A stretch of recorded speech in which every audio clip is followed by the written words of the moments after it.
ऐसे ही पल हमारे जीवन में भी आते हैं गाइस, जब हमारे अंदर किसी न किसी दुविधा को लेकर युद्ध चलता रहता है। तो ईश्वर का सभी ज्ञान होते हुए भी हम ईश्वर पे विश्वास नहीं कर पाते और हम हमारी हिम्मत हार जाते हैं, थक के बैठ जाते हैं। बट आगे हम देखेंगे कि कैसे हम अर्जुन हैं और कैसे हमारे जीवन के युद्ध को लड़ने की सामर्थ्य और शक्ति और सहायता ईश्वर हमें देंगे। जब धर्म और अधर्म आमने सामने होता है तब युद्ध ही एकमात्र उपाय होता है और इसी से शुरू होता है गीता का पहला अध्याय। Hey guys, welcome to my channel, it's me, मैं हूँ। से हम भगवत गीता पर एक सीरीज स्टार्ट करने वाले हैं जिसकी शुरुआत हम करेंगे आज गीता के पहले अध्याय से। तो आपको लगेगा कि गीता तो एक किताब है, महाभारत का युद्ध तो उस समय हुआ था। जी नहीं, बिल्कुल गलत। गीता महाभारत के युद्ध के समय कृष्ण द्वारा कही गई है। अब आप सोचिए, एक महाभारत का युद्ध हम सभी के अंदर निरंतर चलता रहता है। कैसा युद्ध? सही और गलत के बीच का युद्ध, दैवीय और आसुरी शक्ति के बीच का युद्ध। और उस युद्ध से आप कैसे निकल सकते हैं, उन संघर्षों से, उन डाउट से, इन्हीं सब का सॉल्यूशन आपको भगवत गीता में मिलेगा। देखिए, कहते हैं भगवत गीता जो है वो आज के जमाने में भी उतनी ही रेलेवेंट है जितनी की उस समय थी। हाँ, युद्ध हम सबके अलग अलग हो सकते हैं, बट श्री कृष्ण के कही गई बातें, उनका दिया हुआ मार्गदर्शन वो कभी भी अलग नहीं हो सकता। वो हर किसी के जीवन पर सटीक बैठता है। बट हम जीवन में इसलिए दुख भोग रहे हैं क्योंकि भगवत गीता को एक ग्रंथ समझकर हमने जो है अपने मंदिरों में रख दिया है। उसकी पूजा तो करते हैं बट उसे उठाकर पढ़ने का कष्ट हम कभी नहीं करते। तो जिन तक भी ये वीडियो पहुंचे वो आज के परिप्रेक्ष्य में गीता के महत्व को समझे और अपने जीवन को सुंदर बनाए, अपने जीवन के हर युद्ध में विजयी हो। इसी मंशा के साथ श्री कृष्ण को याद करते हुए, गुरु को प्रणाम करते हुए आज इस भगवत गीता की सीरीज को मैं स्टार्ट करती हूँ। भगवत गीता आपके घर में है तो आप भी मेरे साथ इस किताब को खोलिए, जो कि हम नहीं खोलते हैं। और सबसे पहले तो फटाफट मैं इसके श्लोकों का अर्थ इस वीडियो में बताऊंगी और फिर उसकी रेलेवेंस हमारे जीवन में क्या है उसका हम एंड में डिस्कशन करेंगे। आपका कोई भी प्रश्न हो तो नीचे लिखेगा, मैं जरूर ट्राई करूंगी मैं उसका उत्तर दूं।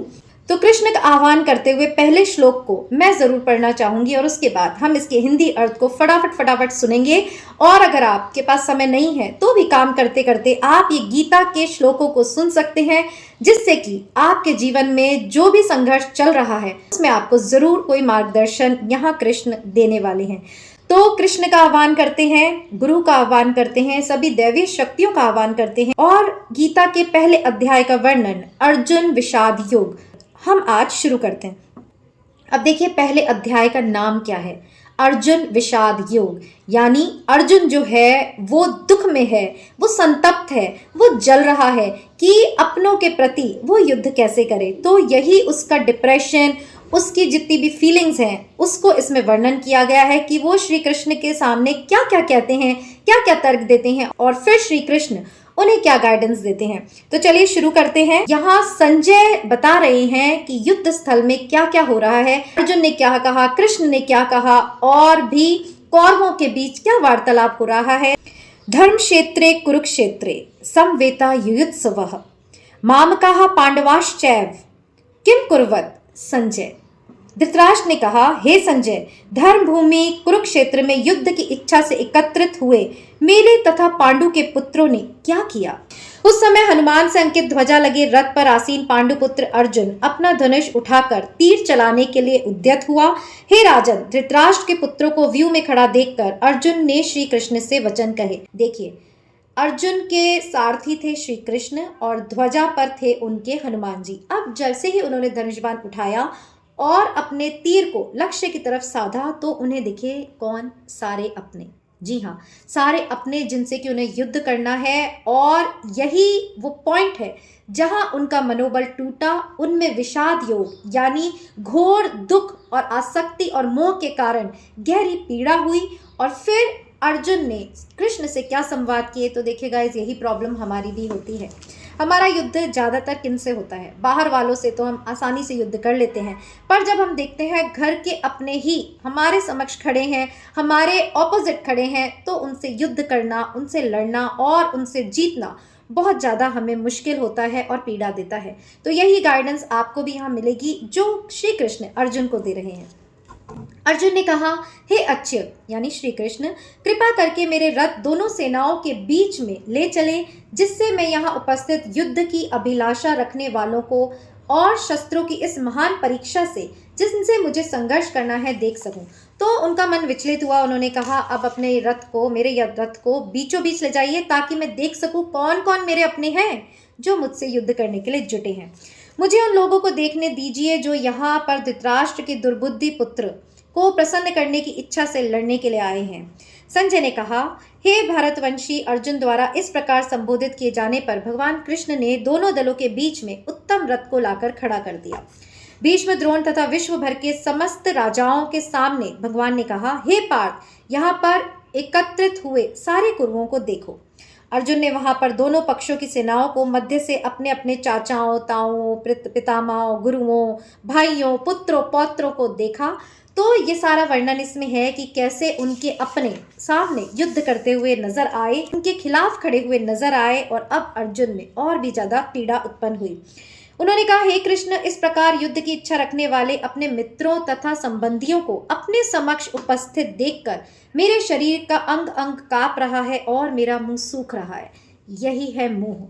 अर्जुन यहाँ नहीं देख पा रहे हैं कि वो अगर युद्ध करने आए हैं, वो इतनी प्रेम और मोह से भरे हैं, तो क्या दूसरा जो उनके खिलाफ खड़ा है उसे कोई मोह नहीं है? नहीं।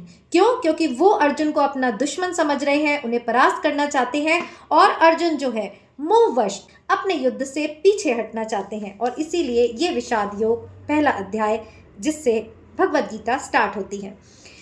अर्जुन ने अपनी मन की फीलिंग्स बताई कि उन्हें क्या क्या हो रहा है। सारा शरीर कांप रहा है, रोंगटे खड़े हो रहे हैं, उनके गांडीव धनुष उनके हाथ से सरक रहा है और उनकी त्वचा जल रही है। तो ये सारी सेंसेशंस हमें भी होती हैं जब हम अपनों को ही अपने खिलाफ षड्यंत्र करते हुए देखते हैं। मैं यहाँ और अधिक खड़ा रहने में असमर्थ हूँ, मैं अपने को भूल रहा हूँ और मेरा सिर चकरा रहा है। हे कृष्ण, मुझे तो केवल अमंगल के कारण ही दिख रहे हैं। देखिए, अमंगल इसलिए क्योंकि अपनों को हरा कर, मार कर भी कौन सी खुशी किसको आजकल मिली है। इसलिए उन्होंने ऐसे विचार प्रकट किए और कहा, हे कृष्ण, इस युद्ध में अपने ही स्वजन को वध करने से तो मुझे कोई अच्छाई दिखती नहीं है। मैं उससे किसी प्रकार की विजय, राज्य या सुख की इच्छा रखता हूँ तो फिर ये मेरा ही भ्रम है, क्योंकि जब अपने ही नहीं रहेंगे तो मैं राज्य भी किसके लिए करूँगा।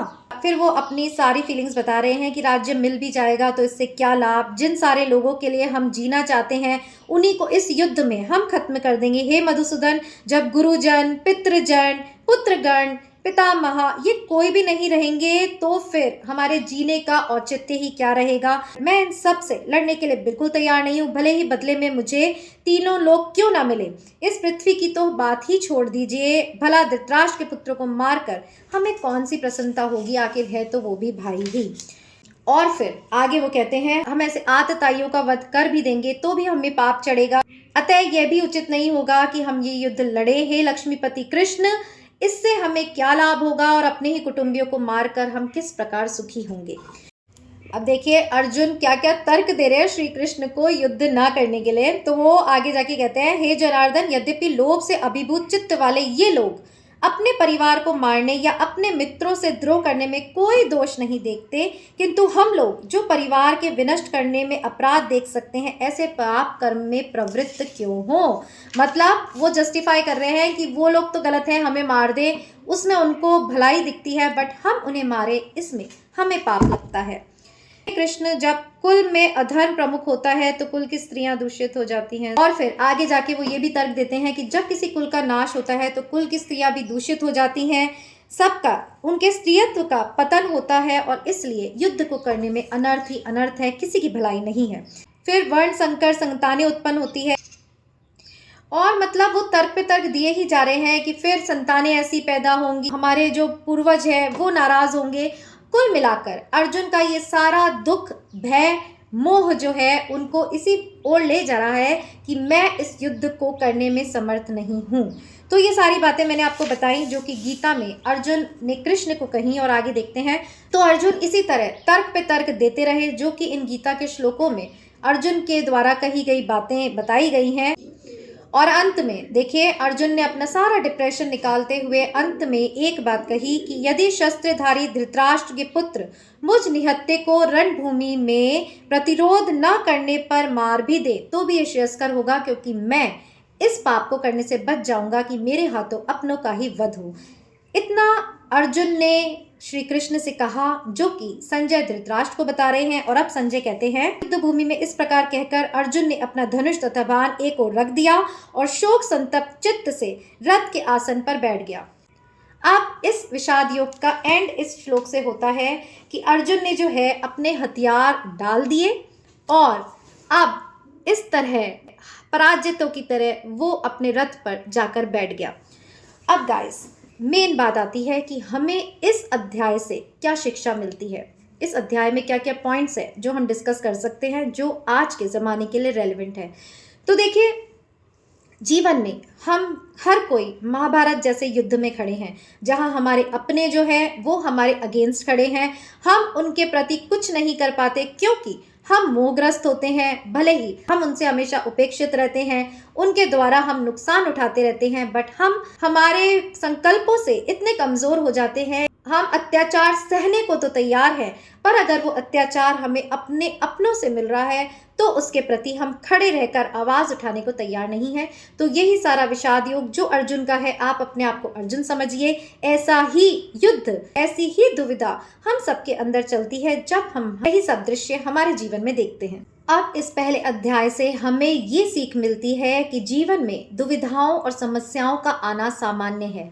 सेकंड, हमें इन समस्याओं के चलते अपने हथियार जो है नहीं उठाकर फेंकने चाहिए। कहने का मतलब है हमें युद्ध के लिए हमेशा तत्पर रहना चाहिए। युद्ध कौन सा? युद्ध जो हमारे अंदर चल रहा है, अच्छे और बुरे का, अच्छी शक्तियों का, बुरी शक्तियों का, उस युद्ध को लड़ने के लिए हमेशा तैयार रहना चाहिए। जीवन में सही मार्गदर्शक का होना कितना जरूरी है, नहीं तो हम किसी भी युद्ध को नहीं जीत सकते। किसी भी समस्या से भागना उसका समाधान नहीं है। यही सब बातें गीता के पहले अध्याय से हमें जानने को मिलती हैं। सबसे बड़ी बात जो सीख इससे मिलती है वो ये कि हमें हमारे कर्म और कर्तव्य को निर्वाह करते रहना चाहिए, भले ही परिस्थितियां कितनी भी विषम क्यों ना हो। तो इस अर्जुन के विषाद योग से हमें पता चला कि अर्जुन कितना घबराया हुआ है। सत्य के साथ खड़े रहते हुए भी श्री कृष्ण जिनके सारथी हैं, वो ऐसे शूरवीर होते हुए भी उनके मन में दुविधा आई, मोह आया, संशय आया और इसी कारण वो भ्रमित हुए, जीवन से हारा हुआ महसूस कर रहे हैं और उन्होंने अपने हथियार डाल दिए। तो ऐसे ही पल हमारे जीवन में भी आते हैं गाइस, जब हमारे अंदर किसी न किसी दुविधा को लेकर युद्ध चलता रहता है। तो ईश्वर का सभी ज्ञान होते हुए भी हम ईश्वर पे विश्वास नहीं कर पाते और हम हमारी हिम्मत हार जाते हैं, थक के बैठ जाते हैं। बट आगे हम देखेंगे कि कैसे हम अर्जुन हैं और कैसे हमारे जीवन के युद्ध को लड़ने की सामर्थ्य और शक्ति और सहायता ईश्वर हमें देंगे। कैसे वो हमारा मार्गदर्शन करेंगे, जैसे मार्गदर्शन कृष्ण ने अर्जुन को किया, वैसा ही मार्गदर्शन कृष्ण आज भी हम सबका कर रहे हैं। तो अगर आप इस सीरीज में बने रहेंगे तो वाकई जीवन को देखने की एक नई दिशा आपको मिलेगी। और श्री कृष्ण को धन्यवाद देते हुए कि हम इतनी देर उनका स्मरण कर पाए, उनकी बातों को याद कर पाए, ये उसकी कृपा के बिना मुमकिन नहीं होता है। तो इस पहले अध्याय को यहाँ हम विराम देंगे, अर्जुन विषाद योग, और दूसरे अध्याय में मिलेंगे आपसे अगले वीडियो में। होप आपको मेरा ये प्रयास जरूर पसंद आया होगा और फिर मिलेंगे यहीं इट्स मी मैं हूँ पर। टिल देन जय श्री कृष्णा।